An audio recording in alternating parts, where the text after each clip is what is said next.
Le 5e octobre 1943. Le soleil n'avait pas encore percé le brouillard d'automne sur le nord de la France. Dans un aérodrome allié caché près d'Essex, en Angleterre, 4 pilotes inspectaient leur P-50 et un Mustang, moteurs à l'arrêt, peinture scintillant à la faible lumière du matin. Le capitaine James Jimmy Harrington, 32 ans, professeur avant la guerre, passa sa main gantée sur l'aile laminaire, se souvenant de chaque calcul effectué pour cette machine, efficacité énergétique, vitesse, portée 2600 km, un nombre chuchoté dans les salles de briefing comme une légende.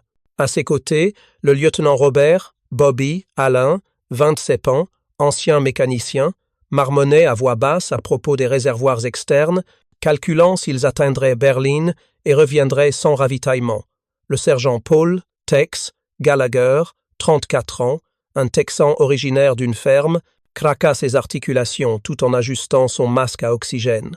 L'enseigne Henry Miller, à peine 20 ans, restait silencieux, fixant l'horizon comme s'il imaginait les lumières de la ville du Reich, bien au-delà de leur portée habituelle. « Souvenez-vous, dit Harrington, il ne croit pas que nous puissions aller aussi loin.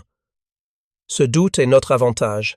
Avant de reprendre, dites-nous d'où vous nous regardez, et si cette histoire vous touche, assurez-vous d'être abonné, parce que demain, j'ai préparé quelque chose de vraiment spécial pour vous. » Le vent d'octobre sifflait doucement dans les arbres de l'aérodrome, portant avec lui l'odeur de l'essence et du métal chaud. Chaque Mustang semblait respirer, prêt à bondir dans le ciel. Harrington ferma les yeux un instant, se remémorant les calculs du matin, consommation de carburant, portée maximale, trajectoire optimale. Tout avait été prévu, jusqu'au moindre détail. Allen vérifia les attaches des réservoirs supplémentaires, les doigts tremblant légèrement malgré son expérience. « Si nous atteignons Berlin et revenons, murmura-t-il, personne n'y croira. » Gallagher, silencieux depuis le début, hocha la tête, ses yeux se fixant sur l'horizon brumeux, imaginant les lignes de défense allemandes, les flottes de chasseurs attendant au loin, les bdix sept fragiles mais déterminés en dessous. Miller, quant à lui, sortit une photo de sa fiancée, la serra contre sa poitrine, un sourire nerveux éclairant son visage juvénile. Harrington le regarda et dit simplement « Chaque seconde compte, chaque décision peut faire la différence entre la vie et la mort. » Leur mission était historique, escorter 14 bombardiers bdix-sept profondément en territoire ennemi, là où aucun chasseur allié n'avait osé s'aventurer. Les pilotes allemands pensaient que la distance était leur sanctuaire, une protection contre l'intrusion alliée. Mais aujourd'hui, avec les P-50 et un équipé de moteurs Merlin et de réservoirs externes, l'impossible devenait réalité. Harrington inspira profondément, sentant le poids de la responsabilité. Des vies dépendaient de leur capacité à maintenir la formation, à protéger les bombardiers, à repousser la Luftwaffe et à revenir vivants. Les avions glissèrent sur la piste, moteurs rugissants, le sol tremblant sous la puissance brute des Mustangs. Le ciel gris d'Angleterre s'ouvrit devant eux, un champ de bataille suspendu entre nuages et terre. Les minutes suivantes furent silencieuses, chaque pilote concentré sur sa tâche. Harrington observa Allen et Gallagher, s'assurant que chacun était prêt, parfaitement synchronisé. Miller respira profondément, essayant de calmer les battements de son cœur, son esprit divagant entre la peur et l'excitation. Les réservoirs supplémentaires brillaient sous la lumière, symboles de portée et de possibilité. « Souvenez-vous, répéta Harrington, l'incrédulité de l'ennemi est notre allié. Nous les surprendrons là où ils ne nous attendent pas. » Alors qu'ils se préparaient à décoller, le soleil commença à percer le brouillard, projetant des rayons dorés sur la piste humide. Le moment était venu. Les P-50 et un Mustang roulèrent lentement vers le bout de la piste. Chaque moteur vibrante, chaque pilote concentré, chaque plan de vol gravé dans leur mémoire. Les 46 cylindres du moteur de chaque avion chantèrent un prélude à l'assaut sur le territoire ennemi. Harrington donna le signal, et les avions bondirent en formation, ailes tranchant l'air frais d'octobre, emportant avec eux la promesse d'un nouvel ordre dans les cieux. Alors qu'ils montaient en altitude, les bruits du sol s'estompaient, remplacés par le rugissement des moteurs et le sifflement du vent à travers les ailes. Les chants anglais, si paisibles en dessous, disparaissaient peu à peu derrière eux. Chaque pilote ressentait le mélange familier de peur, d'adrénaline et de détermination. Harrington leva les yeux vers les nuages et murmura « Nous n'allons pas simplement escorter ces bombardiers, nous allons changer la guerre aujourd'hui. » Allen ajusta ses gants, Gallagher serra les dents, Miller serra sa photo une dernière fois, et ensemble, ils filèrent vers le territoire ennemi, porteur de l'espoir allié, de la puissance des Mustangs et de la surprise stratégique qui allait bientôt ébranler la Luftwaffe. Les 2600 km à parcourir étaient plus qu'une distance. C'était une déclaration, un défi lancé à l'invincibilité perçue de l'ennemi. Et dans ce calme avant la tempête, chaque battement de cœur, chaque souffle, chaque décision rapprochait ces 4 hommes du ciel du Reich et de l'histoire. Le briefing de mission avait été simple. Escorter 14, Bdik Sept, Flying Fortress, profondément dans l'espace, aérien allemand, jusqu'aux usines de Schweinfurt et au-delà. Aucun chasseur n'avait jamais été capable de couvrir les bombardiers sur une distance si grande. La Luftwaffe avait ri des tentatives précédentes, confiante dans le sanctuaire offert par la distance. Les P-50 et un, cependant, étaient différents.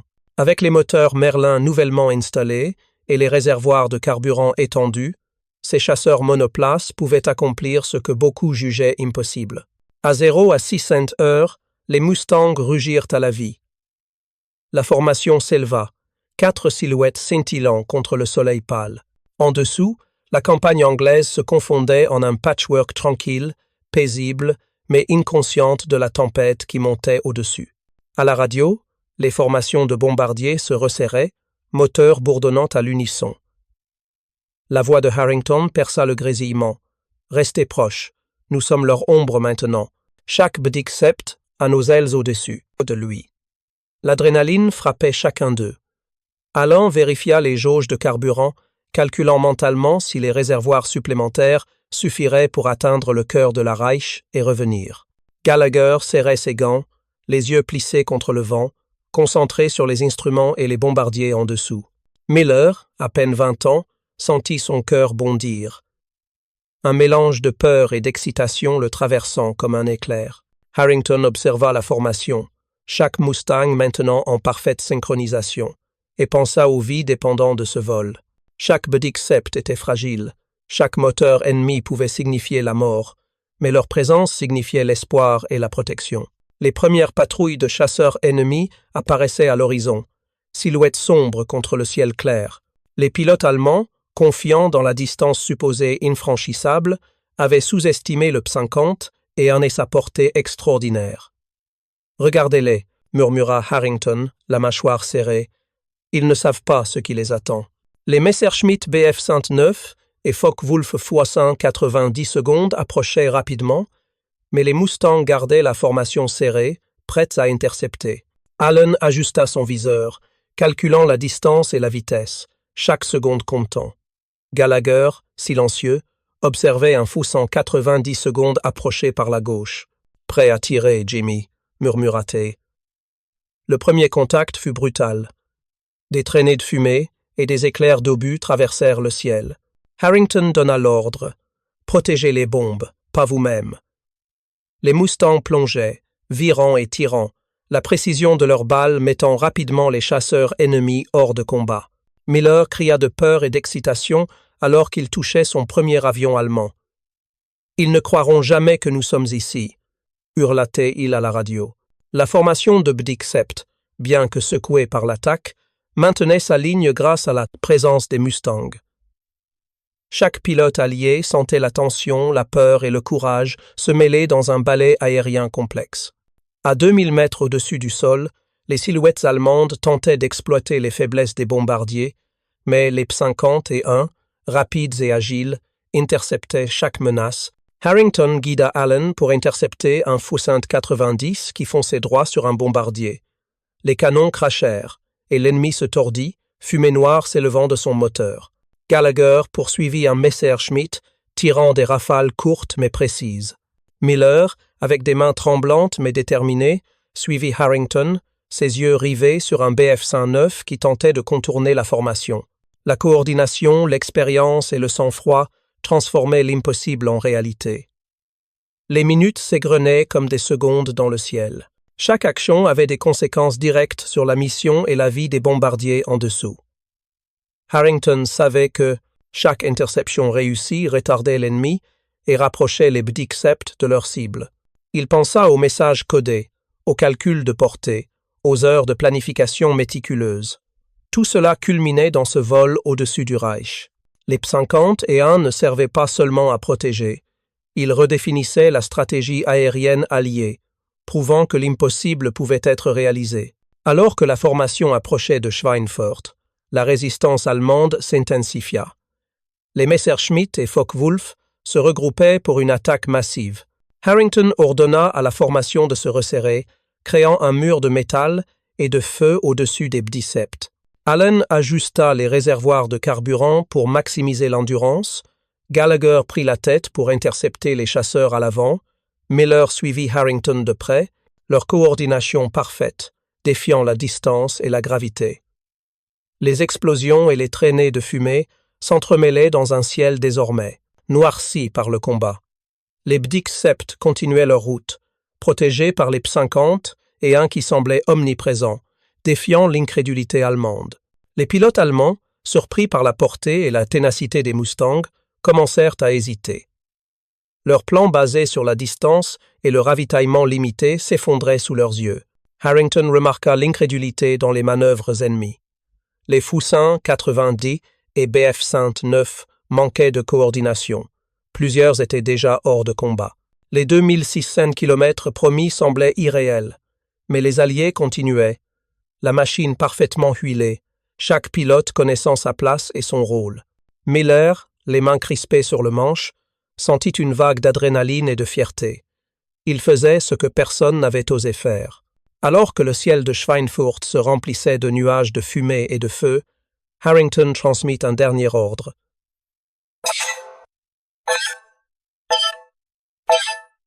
Responsabilité. Ils doivent atteindre leur objectif et revenir. Allen, Gallagher et Miller acquiescèrent silencieusement, chacun plongé dans le rôle de protecteur aérien. Chaque tir, chaque manœuvre comptant. La distance parcourue, la portée de 2600 km, n'était plus une légende. Elle devenait une réalité, un symbole de la supériorité technologique et de la détermination humaine. Le ciel au-dessus de l'Allemagne n'était plus un sanctuaire inviolable. Il était devenu un champ de bataille où le courage et l'ingéniosité pouvaient transformer l'incrédulité en victoire.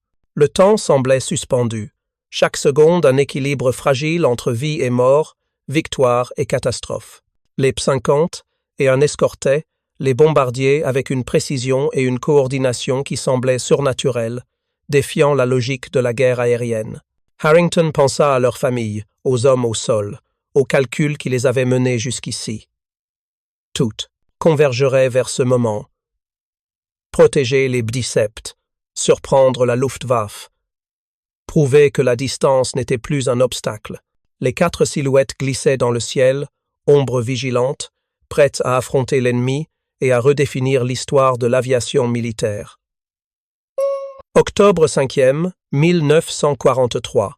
Au-dessus du Rhin, les premiers patrouilleurs de la Luftwaffe apparaissaient, silhouettes sombres contre un ciel d'automne clair.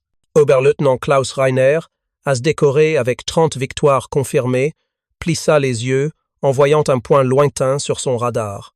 Au début, il rit, croyant reconnaître des P-47 Thunderbolt qui faisaient demi-tour après un bref escorte. Mais alors que les silhouettes grossissaient et continuaient leur trajectoire au-delà du point de virage attendu, le rire céda à l'inquiétude et à l'incrédulité. Ces avions étaient des Mustangs, neufs, agressifs et déterminés à ne pas se retirer. Reiner hurla des ordres.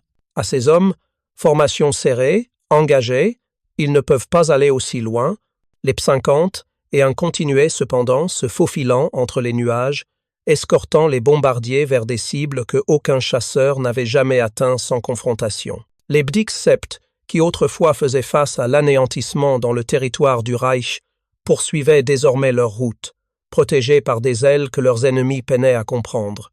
Reiner sentit une tension familière, mais jamais aussi aiguë. parcourir son corps.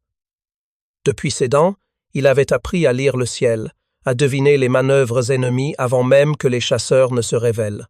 Pourtant, ces Mustangs défiaient toute logique connue. Les moteurs Merlin hurlaient à des régimes constants. Leur vitesse et leur maniabilité surprenaient même les meilleurs pilotes. Les 14 Bdik Sept en dessous formaient maintenant un ensemble presque vivant. Les canons balayant les airs, mais leur principale défense n'était plus seulement leur armement, mais la présence constante des chasseurs américains. Chaque nuage semblait offrir un camouflage, chaque rafale de vent une protection supplémentaire. Le Reich n'avait jamais connu un tel phénomène aérien, et Rainer comprit avec un frisson glacé que la stratégie allemande avait été bouleversée en un instant. Les éclats des moteurs résonnaient comme des tambours de guerre, tandis que Rainer engageait son escadron. Il criait des directives, mais chaque manœuvre semblait anticipée. Un Mustang à droite, un autre en plongée à gauche. Les acrobaties étaient coordonnées avec une précision presque surnaturelle. Rainer crut distinguer des rires dans le casque des pilotes américains, mais peut être que son imagination le trompait. L'incrédulité se transformait lentement en peur. Il réalisa que chaque calcul de carburant, chaque plan de mission, chaque doctrine aérienne avait été invalidé par ces machines volantes, leurs pilotes intrépides. Les Bdik Sept avançaient toujours, et derrière eux, les P-51 ne montraient aucun signe de fatigue ni de retour. Le ciel au-dessus de Schweinfurt était désormais rempli de silhouettes jumelles.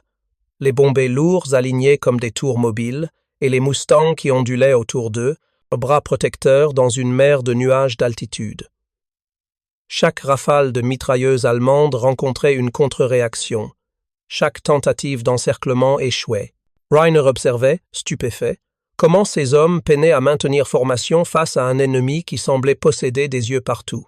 Les chronomètres internes des pilotes allemands, calculant la portée maximale des avions ennemis, n'avaient aucune valeur ici. La peur et la confusion gagnaient les rangs de la Luftwaffe. « Ils sont fous !» hurla un unterofficier, le visage pâle sous le casque. Les machines américaines, pourtant simples avions monomoteurs, avaient repoussé toutes les barrières établies par les ingénieurs allemands. Même les Messerschmitt Bf-109, rapides et maniables, se retrouvaient à lutter contre des Mustangs qui conservaient leur altitude et leur énergie mieux que tout chasseur vu jusqu'alors. Rainer se mordit la lèvre. Il savait que le Reich venait de perdre un avantage stratégique inestimable. Ses escortes, qui semblaient impossibles, avaient transformé les Bdik Sept en forteresses invulnérables, du moins pour l'instant. Les minutes suivantes furent une danse mortelle. Des explosions éclataient ici et là, des nuages de fumée noire se mêlaient aux volutes blanches des moteurs, mais aucun Mustang n'était touché de manière critique. Les pilotes allemands commençaient à douter de leurs instruments, croyant parfois que le carburant finirait par les trahir. Mais non, chaque Mustang paraissait infatigable, chaque moteur Merlin travaillait avec une constance effrayante. Rainer sentit son cœur battre à tout rompre. L'ombre de la défaite planait sur lui et sur ses hommes. La propagande allemande n'avait jamais préparé de tels scénarios. On leur avait appris que les escortes ne pouvaient atteindre Berlin. Mais ici, sous leurs yeux, l'impossible devenait réalité. À 7000 mètres d'altitude, Harrington observait la scène en silence, écoutant la radio des bombardiers. Absorbé par le bourdonnement métallique de ses ailes, les calculs étaient exacts. La distance, la vitesse, la consommation de carburant, tout correspondait. Mais ce qui était le plus frappant, c'était la peur visible dans les voix allemandes interceptées sur les ondes. Les messages étaient brefs, confus, parfois incohérents. Les pilotes allemands ne comprenaient pas comment ces avions avaient franchi la ligne de sécurité qu'ils pensaient inviolable. Chaque Mustang jouait son rôle à la perfection. Allen volait à bâbord, surveillant les Bdik Sept les plus exposés.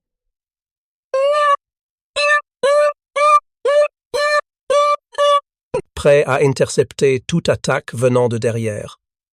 Miller, jeune mais déterminé, patrouillait la droite, ses yeux perçants anticipant chaque manœuvre ennemie.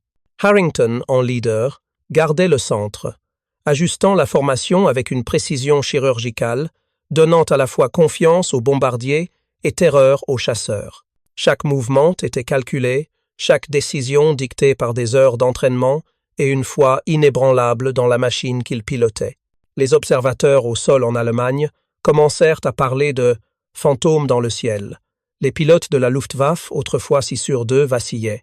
Ils tentaient des attaques en piqué, des feintes, des manœuvres risquées, mais les Mustangs semblaient toujours avoir un pas d'avance. Rainer, sentant le poids de l'histoire sur ses épaules, hurla un dernier ordre pour regrouper ses hommes, mais il savait que la réalité avait changé. Le ciel allemand n'était plus un sanctuaire, il était maintenant un champ de bataille où les Alliés imposaient leur volonté. À mesure que les bombées approchaient de leur cible, les P-50 et un ne faiblissaient pas. Les avions allemands commencèrent à se disperser, incapables de soutenir la pression constante. Les silhouettes américaines, glissant comme des ombres argentées, défiaient la gravité et la logique. Chaque seconde passait comme une éternité pour Rainer, chaque minute amplifiant le sentiment d'impuissance. Les Bdik Sept, jadis vulnérables et seuls, avançaient désormais comme des forteresses inviolables. Le résultat fut clair avant même le retour des bombardiers. La Luftwaffe venait de rencontrer un ennemi qu'elle ne pouvait plus sous-estimer. La stratégie de protection par distance était obsolète. Chaque calcul de portée était invalidé par la nouvelle réalité de l'aviation américaine. Les P-50 et un avaient non seulement escorté les bombardiers, mais avaient changé à jamais le visage de la guerre aérienne. Rainer, abasourdi, observa le ciel se vider, les silhouettes américaines disparaissant lentement à l'horizon, prêtes à ramener leurs hommes et machines sains et saufs à Essex. Pour les pilotes alliés, ce vol historique symbolisait la puissance de l'innovation et du courage. Ils savaient que ce jour marquait un tournant. Les récits de bravoure allaient traverser les lignes, mais personne ne pouvait encore mesurer pleinement l'impact psychologique infligé à l'ennemi. Harrington, Allen, Gallagher et Miller, malgré la fatigue, laissaient leurs yeux suivre le dernier Bdik Sept disparaître dans le ciel de l'Est, conscients qu'ils venaient de prouver l'impossible, que la distance n'était plus un obstacle et que la Luftwaffe avait perdu son illusion de sécurité. Le ciel au-dessus de l'Allemagne était silencieux à présent, mais dans cette quiétude se cachaient la peur et la certitude que l'équilibre avait changé. Les Mustangs avaient franchi 2600 km, escorté des bombardiers jusqu'au cœur du Reich et prouvé que l'incrédulité allemande n'était plus qu'un souvenir. La guerre aérienne venait de connaître une révolution silencieuse, née de moteurs Merlin, d'ailes laminaires et du courage de 4 hommes déterminés à atteindre l'impossible. Les historiens, des décennies plus tard, parleront de cette mission comme du moment où les fantômes allemands réalisèrent que le ciel n'était plus leur domaine exclusif. Chaque calcul, chaque planification, chaque doctrine fut réévaluée après ce vol. Les Bdik Sept continuèrent à traverser le Reich, mais désormais protégés par la présence constante des P-50 et un. Et pour la première fois, les pilotes allemands comprirent que leur territoire n'était plus un sanctuaire et que la guerre aérienne venait de changer à jamais. 11 heures, octobre 5e, 1943, les P-50 et un atteignaient le centre 2. L'Allemagne, les moteurs vrombissant dans un ciel d'automne clair, mais chargé de tension. En dessous, les usines de roulements habiles de Schweinfurt dégageaient des colonnes de fumée noire, le cœur industriel battant pour la machine de guerre nazie. Les chasseurs allemands descendirent en formation, s'attendant à des proies faciles, convaincus que la distance et l'effet de surprise joueraient en leur faveur. Harrington inclina brusquement son Mustang, les yeux fixés sur la première vague de Bf 109. « Couvrez le flanc gauche. Allen, avec moi !» hurla-t-il dans son casque, la voix se mêlant aux hurlements des moteurs. Le ciel explosa en un vacarme de fer et de feu. Moteurs rugissants, balles sifflant, traçantes illuminant l'air comme des éclairs. Préparer et raconter cette histoire nous a pris beaucoup de temps. Alors, si vous l'appréciez, abonnez-vous à notre chaîne, cela compte énormément pour nous. Maintenant, retournons à l'histoire. Messerschmitt plongea sur un bombardier isolé, mais Gallagher intercepta l'attaque avec précision, ses rafales de calibre 50 perforant le fuselage et projetant des débris dans l'air. Miller, le plus jeune à 20 ans à peine, volait bas, contournant un Heinkel, patientant pour le parfait angle d'attaque. Il relâcha une rafale courte, enflammant le moteur de l'appareil ennemi, qui commença à tomber en tournoyant vers le sol. En dessous, les bombardiers maintenaient leur formation serrée, chaque tir de Mustang ravivant l'espoir des artilleurs qui voyaient leurs protecteurs surgir comme des fantômes argentés dans un ciel d'acier. Le Mustang de Harrington trembla violemment sous les rafales traçantes, mais il conserva sa trajectoire. Chaque manœuvre, chaque rafale de feu, chaque décision prise en une fraction de seconde était amplifiée par la certitude que leur portée étendue transformait l'incrédulité allemande en suprématie tactique. La surprise dominait désormais les pilotes du Reich. Aucun ne pouvait anticiper la distance et l'endurance de ces chasseurs monomoteurs. Des explosions ponctuaient le ciel, des morceaux de métal tombaient comme des météores, mais la formation alliée restait implacable, déterminée et incroyablement cohérente. Les P-50 et un ondulait à travers les rafales, chaque pilote anticipant le prochain mouvement de l'ennemi, chaque Mustang jouant un rôle stratégique. Harrington virait brusquement, Allen le suivant, leur coordination silencieuse prouvant des heures d'entraînement et de confiance mutuelle. Gallagher protégeait la queue des bombardiers, attaquant tout intrus qui s'aventurait trop près. Miller, bien qu'encore inexpérimenté, démontrait un courage extraordinaire, observant chaque mouvement ennemi, calculant chaque instant pour frapper au bon moment. Leur jeunesse et leur audace compensaient l'expérience des vétérans de la Luftwaffe, mais c'était surtout la technologie et la portée des P-50 et un qui changeait la donne. Les Bf-109 et les Froissart 90 fondaient par vagues successives, espérant briser les lignes alliées. Chaque assaut était contré par une rafale de 50 calibres, des acrobaties aériennes audacieuses, ou la simple présence des Mustangs qui couvraient tout angle mort. La communication radio entre Harrington et ses hommes restait concise mais efficace. Gauche, maintenant. Derrière vous, Tex. Miller, basse altitude, cible à 20 degrés. Les voix étaient calmes, mais chaque ordre avait un impact immédiat sur la bataille en cours. La discipline alliée contrastait avec le chaos croissant dans les rangs allemands. À mesure que le combat se prolongeait, le ciel semblait vibrer sous la tension et le bruit des moteurs. Chaque Mustang utilisait l'air comme un allié, jouant avec les courants ascendants et descendants, profitant de l'altitude et de l'inertie pour esquiver les tirs ennemis. Les Bedick-Sept, protégés par cette couverture imprévisible, poursuivaient leur route vers les usines, larguant les bombes qui atteindraient leur cible malgré les efforts désespérés de la défense allemande. Le mélange de feu, de métal et de fumée créait un tableau apocalyptique dans le ciel. Mais chaque Mustang restait maître de sa trajectoire, chaque pilote concentré, chaque décision cruciale. Harrington sentit son corps vibrer sous les accélérations, ses mains crispées sur le manche. Il observait la réaction allemande, notant les erreurs tactiques, les hésitations et la panique qui s'installaient. Les pilotes de la Luftwaffe, expérimentés mais surpris, perdaient progressivement leur cohésion. Les vagues d'assaut se réduisaient. Certains chasseurs étaient obligés de battre en retraite. D'autres tombaient dans les flammes provoquées par les attaques précises des Mustangs.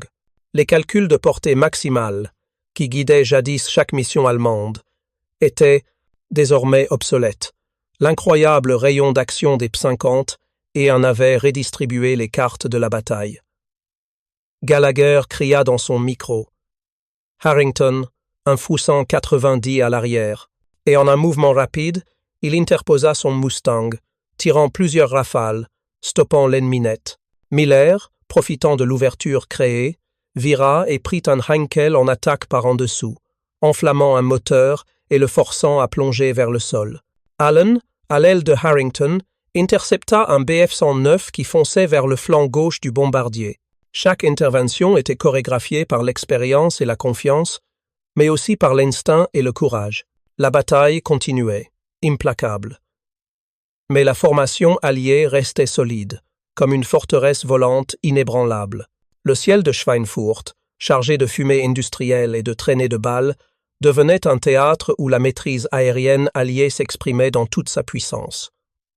Les moteurs Merlin hurlaient, les avions effectuaient des loopings et des virages serrés pour intercepter les ennemis, tandis que les bombardiers, protégés par cette chorégraphie aérienne, lâchaient leurs charges sur les usines en dessous.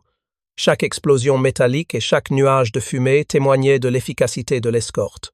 Les Alliés avaient transformé une mission autrefois impossible en un succès tactique et stratégique.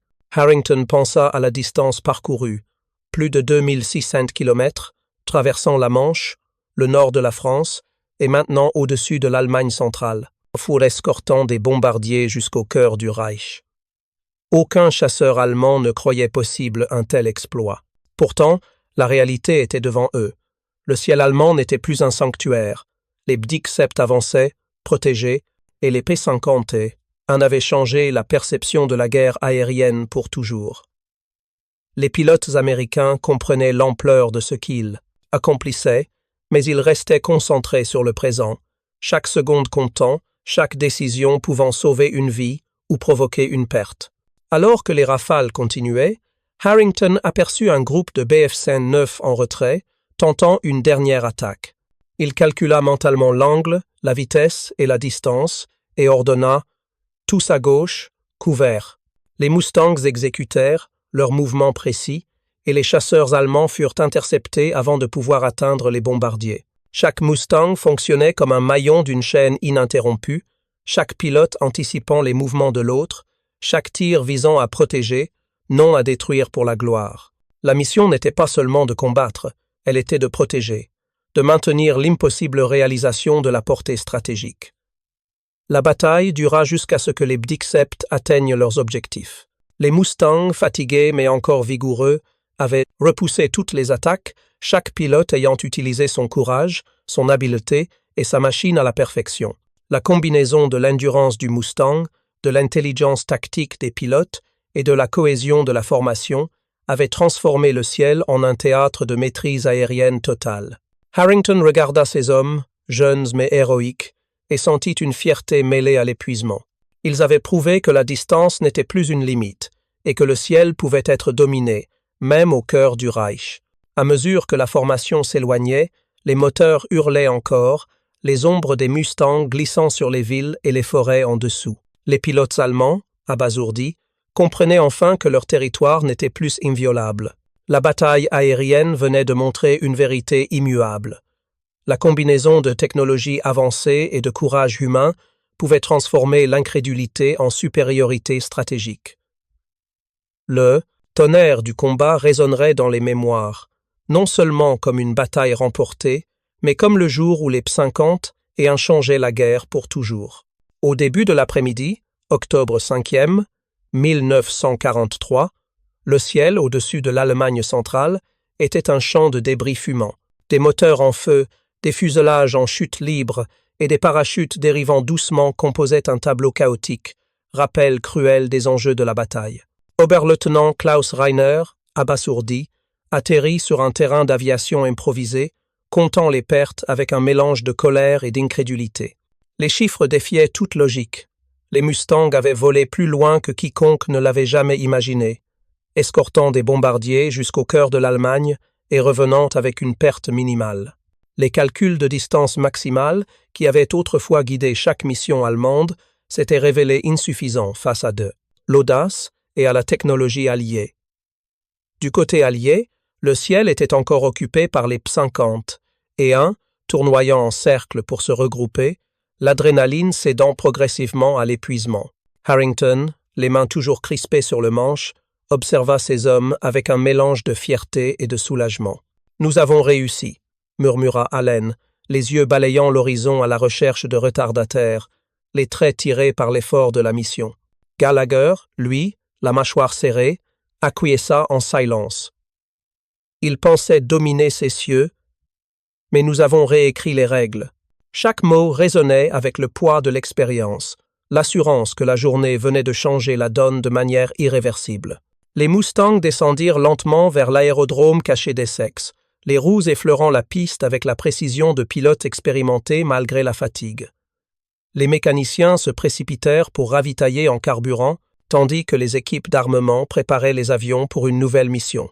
Pourtant, les pilotes savaient que ce jour-là, ils avaient accompli quelque chose de plus grand qu'une simple opération militaire. Un seul type d'avion, avec sa portée exceptionnelle, avait brisé le mythe de l'invulnérabilité que la Luftwaffe avait exploité pendant des mois. Les héros de cette journée n'étaient pas seulement les pilotes, mais aussi les ingénieurs, les mécaniques et tous ceux qui avaient permis à ces avions de franchir des distances autrefois impensables. Alors que les P-50 se posaient, la brise automnale apportait un parfum mêlé de carburant, d'huile et de fumée, un rappel tangible de la bataille qui venait de se dérouler. Harrington éteignit son moteur et retira son casque, laissant échapper un souffle profond. Il observa les visages de ces hommes. Allen, Gallagher et Miller, jeunes mais aguerris, chacun marqué par l'effort et la concentration intense. Les blessures légères et les égratignures sur les avions étaient visibles, mais les avions restaient majoritairement intacts, témoins silencieux de l'incroyable efficacité de leur mission. Rainey, toujours abasourdi, commença à comprendre que ses calculs et ses attentes avaient été contredits par une réalité nouvelle. Les rapports de pertes et de dommages arrivaient dans les unités allemandes, chacune confirmant l'étendue des exploits alliés. Les pilotes du Reich, autrefois confiants, étaient désormais ébranlés par la portée et l'endurance des Mustangs. Ce jour-là, l'invincibilité du ciel allemand avait été mise à l'épreuve et trouvée insuffisante face à la stratégie alliée, aux machines et au courage de jeunes hommes qui avaient osé franchir des frontières auparavant considérées comme des limites infranchissables. Dans les hangars, les mécaniciens inspectaient les moteurs Merlin, vérifiant les réservoirs prolongés, l'intégrité des ailes et les systèmes d'armement. Chaque ajustement, chaque révision, chaque minute passée à peaufiner ces machines avait contribué à cette victoire silencieuse mais éclatante.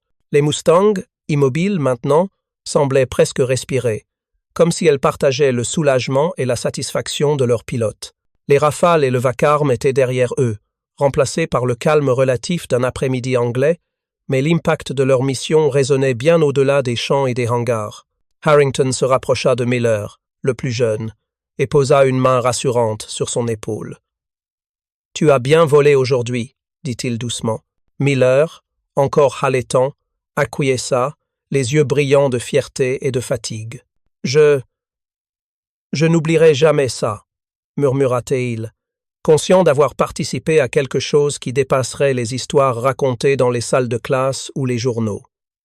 Chacun des pilotes ressentait la même chose. Une conscience aiguë que ce jour marquait un tournant, que l'audace et la maîtrise technologique avaient redéfini le combat aérien pour toujours. Dans les bureaux de l'aérodrome, les rapports de mission étaient rédigés avec soin, chaque détail consigné, les altitudes atteintes, les angles d'attaque, le nombre de chasseurs ennemis interceptés et les pertes minimales subies par les bombardiers alliés. Ces documents deviendraient des archives stratégiques, mais aussi des preuves du génie collectif et du courage individuel qui avait permis un tel exploit.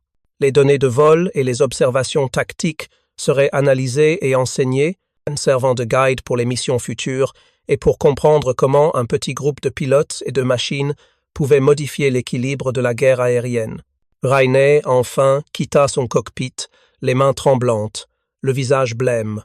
Les éclats de métal et de fumée au sol racontaient l'histoire de sa défaite, mais aussi celle de la transformation stratégique qui venait de s'opérer. Les plans soigneusement élaborés de la Luftwaffe avaient été contrecarrés non par la supériorité numérique, mais par la combinaison d'innovations technologiques, de planification minutieuse et de courage exceptionnel. Les pilotes allemands, même les plus expérimentés, devaient désormais récalculer, réévaluer et réapprendre ce que signifiait dominer le ciel. De retour dans la salle de briefing alliée, Harrington et son escadron furent accueillis par des regards admiratifs et des applaudissements silencieux. Les commandants savaient que cette mission dépasserait les simples statistiques de pertes et de victoires. Elle représentait un nouveau paradigme. Les Bdixept, autrefois vulnérables sur de longues distances, avaient atteint leur cible et étaient revenus presque indemnes grâce à l'escorte inattendue et impressionnante des P-51. Ce succès stratégique et psychologique allait inspirer de futures missions et, plus important encore, semer le doute dans l'esprit de l'ennemi. L'après-midi avançait et les pilotes, bien que fatigués, commençaient à partager leurs impressions et leurs récits. Harrington expliqua calmement les décisions prises à chaque étape du vol, les angles d'attaque, les choix de formation et les moments où la coordination entre eux avait fait la différence entre la survie et la catastrophe. Allen raconta les manœuvres serrées qu'il avait effectuées pour protéger un Bdix-sept isolé. Gallagher détailla les moments où il avait pris des risques calculés pour intercepter les fois 190 et Miller, avec un mélange d'humilité et de fierté, décrivit sa première attaque réussie contre un Heinkel. Chacun de leurs récits tissait la trame d'une journée où la peur, le courage et la compétence s'étaient combinés pour produire l'impossible. La lumière déclinante de l'après-midi baignait les pistes d'atterrissage et les avions dans une lueur dorée, contraste saisissant avec le tumulte des heures précédentes. Les moteurs refroidissaient, les instruments étaient vérifiés, et les pilotes prenaient conscience de l'ampleur de ce qu'ils avaient accompli. Harrington contempla l'horizon. Pensif. Le ciel qu'il venait de traverser n'était plus simplement un espace géographique. Il était devenu un symbole de ce qui pouvait être atteint par l'innovation, la discipline et le courage. Chaque Mustang, chaque pilote, chaque décision avait contribué à un moment historique qui résonnerait longtemps après la fin de la guerre. Alors que les mécaniciens terminaient leur travail et que les derniers avions étaient rangés, Harrington rassembla son escadron pour une dernière inspection et un débriefing. Il les regarda dans les yeux, chacun marqué par la fatigue et l'effort, et dit « Aujourd'hui, nous avons changé l'histoire, pas par le nombre, pas par la force brute, mais par la précision, la coordination et la volonté. Souvenez-vous de ce jour, souvenez-vous de ce que nous avons accompli ensemble. » Les hommes acquiescèrent, silencieux mais conscients de l'importance de ces paroles, sentant dans chaque muscle et chaque pensée la signification profonde de la mission accomplie. Alors que le soleil se couchait sur Essex, projetant de longues ombres sur les pistes et les hangars, un calme relatif s'installa enfin. Les Mustangs, silhouettes argentées et silencieuses maintenant, semblaient respirer avec leurs pilotes, partageant le repos bien mérité après la fureur du combat. Les pertes étaient limitées, les bombardiers avaient atteint leurs objectifs, et la Luftwaffe devait désormais réévaluer ce que signifiait réellement protéger son territoire. Ce jour-là, un mythe avait été brisé, et l'histoire aérienne de la Seconde Guerre mondiale venait de s'écrire à nouveau, dans un mélange de courage, de technologie et de détermination humaine. Les journaux de mission seraient lus et relus, les détails étudiés par les futurs pilotes et stratèges. Chaque geste, chaque décision, chaque exploit individuel et collectif constituait désormais un modèle, une leçon vivante de ce que pouvait accomplir une escadrille de pilotes déterminés. Harrington et ses hommes, conscients de l'importance de leur action, comprenaient que ce n'était pas seulement une victoire aérienne, mais un changement de paradigme. La distance et la portée n'étaient plus des limites, mais des opportunités. L'après-midi céda la place au crépuscule et la brise anglaise soufflait doucement sur l'aérodrome. Les visages des pilotes reflétaient fatigue et satisfaction, mais aussi une compréhension nouvelle du pouvoir de la coordination, du courage et de l'innovation. Harrington regarda une dernière fois le ciel qu'ils avaient conquis et se permit un sourire discret. Ils avaient défié les attentes, changé la perception de la guerre aérienne et, surtout, prouvé que la volonté et la compétence pouvaient transcender toutes les limites établies.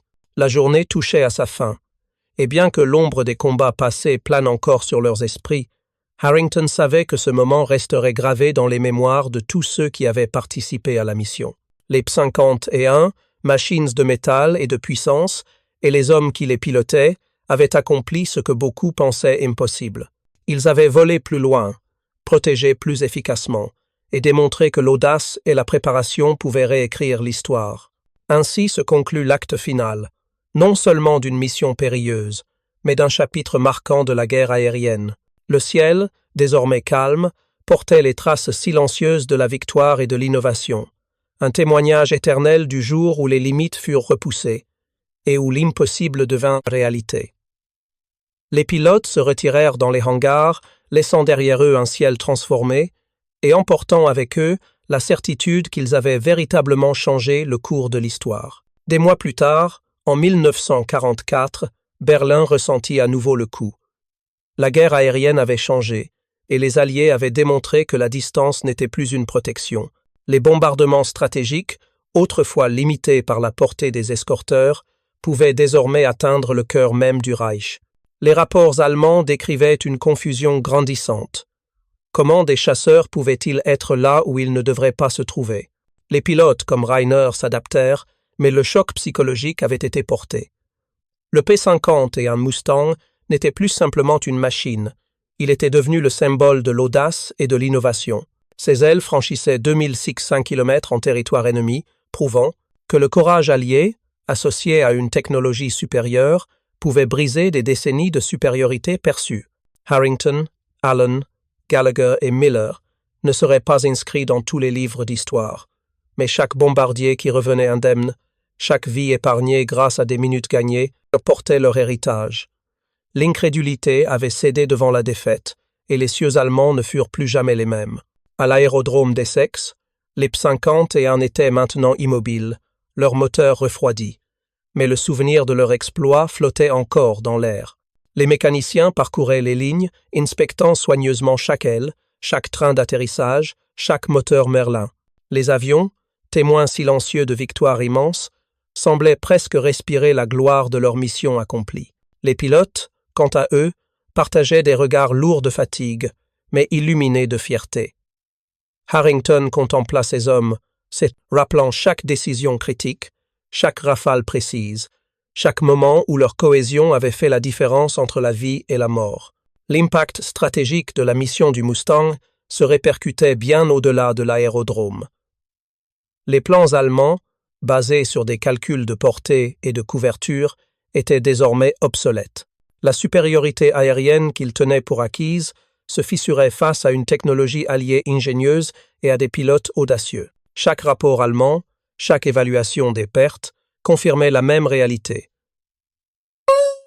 Le ciel n'était plus un sanctuaire. La distance qui avait longtemps protégé les centres industriels allemands n'existait plus, et la portée du Mustang redéfinissait la guerre stratégique. Dans les hangars, Harrington observa Allen vérifier la pression des pneus et les jauges de carburant, tandis que Gallagher inspectait les canons et que Miller consignait des notes dans le carnet de bord. La coordination qui avait sauvé des vies ce jour-là s'étendait désormais à la maintenance et à la préparation des prochaines missions. Chaque geste, chaque minute consacrée à ces avions était une contribution silencieuse mais cruciale à l'effort de guerre. Les Mustangs, machines de précision et de puissance, étaient plus que des avions. Harrington se souvint des moments clés de la mission, des vagues de chasseurs ennemis interceptés, des décisions instantanées qui avaient permis à chaque bdic sept de poursuivre sa route. La technologie et la portée avaient fait leur part, mais c'était l'audace humaine, la coordination et le sang-froid des pilotes qui avaient véritablement écrit l'histoire. Chaque Mustang, chaque pilote et chaque action était devenu un symbole de ce que la préparation, l'innovation et le courage pouvaient accomplir. Exploits, les détails tactiques et les moments de tension qui avaient marqué la mission. Harrington expliqua comment il avait anticipé chaque attaque, comment les manœuvres de formation avaient maximisé la couverture et comment l'esprit de camaraderie avait permis de surmonter la peur. Allen partagea ses calculs de trajectoire pour protéger un bombardier isolé, Gallagher décrivit l'adrénaline de ses interceptions précises et Miller, le plus jeune, parla avec humilité de son premier tir décisif. Chacun comprit que leur expérience individuelle se combinait pour créer une performance collective unique. Le ciel, bien que désormais calme, portait encore la mémoire de ce qui s'était passé. Les avions posés sur les pistes brillaient sous le soleil automnal, témoins silencieux de l'ampleur de l'audace alliée. La portée stratégique du Mustang n'était plus théorique. Elle était devenue réalité, modifiant à jamais la perception de la guerre aérienne. Les Alliés avaient montré que les limites n'étaient que des obstacles à surmonter avec de l'ingéniosité, de la discipline et du courage. À Berlin, les commandants allemands réalisaient lentement l'étendue du changement. Le mythe de l'invulnérabilité de leurs cieux avait été brisé. Les calculs précis et les doctrines établies depuis des années étaient remis en question par un seul type d'avion et des hommes prêts à défier les attentes. Le moral de la Luftwaffe commençait à vaciller, et chaque rapport de mission alliée envoyait un message clair. La maîtrise des cieux ne pouvait plus être présumée, elle devait être conquise à chaque engagement. Le P-50 et un Mustang devint ainsi un symbole durable de l'innovation militaire. Ses ailes, capables de franchir 2600 km, représentaient non seulement la portée physique, mais aussi la portée stratégique, psychologique et symbolique.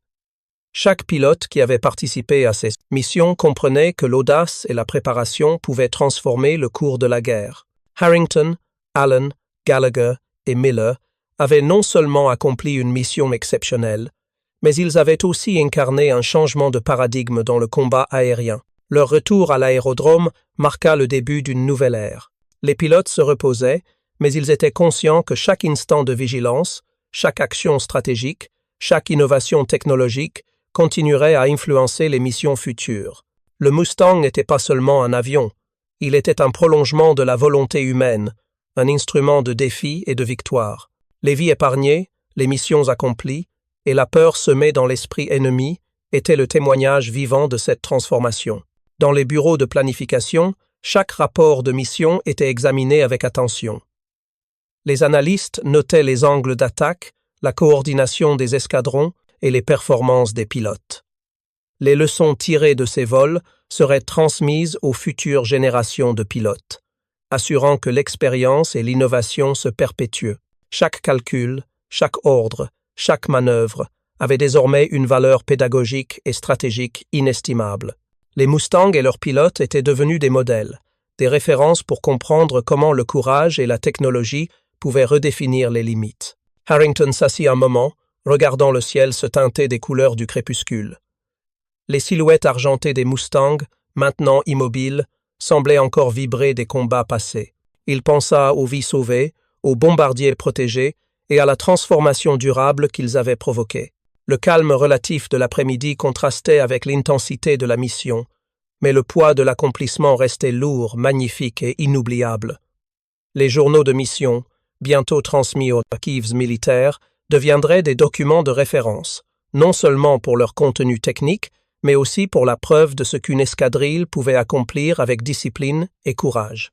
Chaque Mustang, chaque pilote et chaque décision critique servirait à inspirer et guider les futures opérations. Les historiens et stratèges verraient dans cette mission une démonstration concrète de la puissance de la préparation, de la coordination et de l'innovation combinée. Le soir tomba sur l'aérodrome, la lumière déclinante enveloppant les avions et les hangars d'une teinte dorée. Les pilotes se détendaient, racontant leurs expériences et partageant des souvenirs immédiats. Mais chacun était conscient que la portée de leur exploit dépasserait les frontières du temps et de la guerre. Harrington contempla ces hommes, chacun portant les traces de la fatigue et de l'adrénaline, mais aussi la fierté d'avoir participé à un moment historique.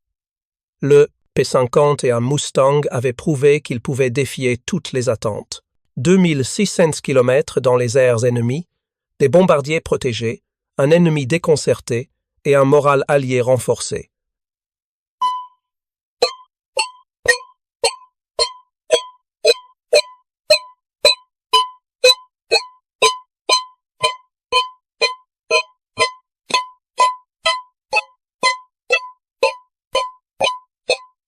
Harrington savait que, même si leur nom n'apparaîtrait pas dans chaque livre d'histoire, leurs actions avaient changé la perception de la guerre aérienne à jamais. Alors que la nuit s'installait sur Essex, le calme retomba, mais les implications de cette mission perdureraient.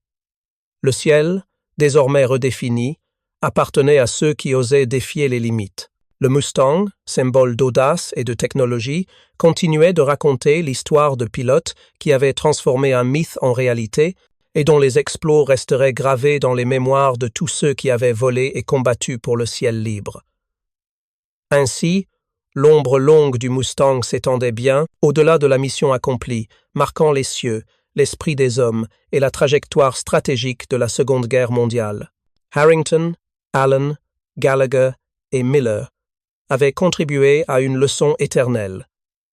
L'innovation, le courage et la détermination peuvent transcender toutes les limitations et transformer le cours de l'histoire à jamais. Les cieux au-dessus de l'Allemagne ne seraient plus jamais les mêmes, et la légende du Mustang continuerait de s'écrire à chaque mission où audace et technologie se rencontreraient pour défier l'impossible. Ensuite, 2 autres histoires exceptionnelles vous attendent à l'écran. Si celle-ci vous a touché, vous ne voudrez pas manquer les suivantes. Cliquez et allez les découvrir. Et n'oubliez pas de vous abonner et d'activer la cloche de notification pour ne rater aucune de nos prochaines vidéos.